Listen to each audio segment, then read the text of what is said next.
This is number 10 on the review for the intro test.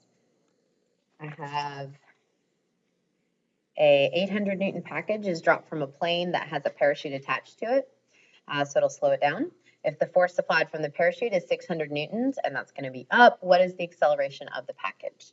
So first, here's my package. I'll have the force from the parachute is going up, and then I have its weight pulling it down. 800 newtons is its weight, not its mass, and I know that because it's in newtons. So 800 newtons, and I'm going to need to use FW equals mg to go from the weight into the mass.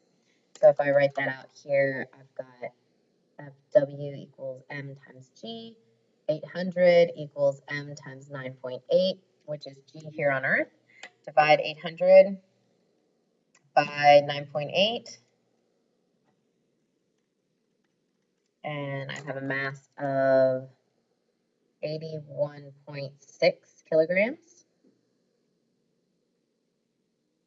So I have my mass and weight.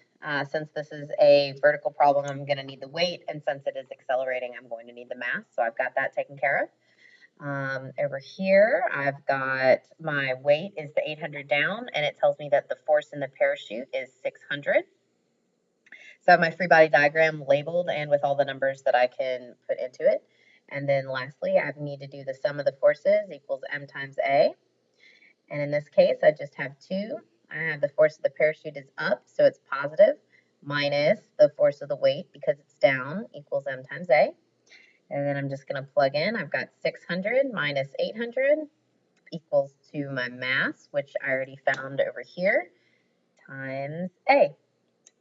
So I have minus 200 is 81.6a, and that minus 200 is another way to say my F net, and divide,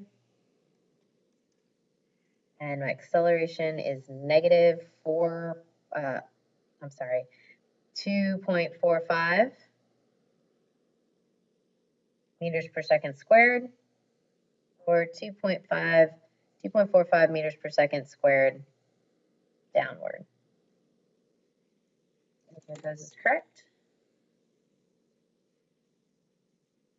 And the net force is just another way to say the sum of the forces. So if it did ask for the net force, it would be minus 200.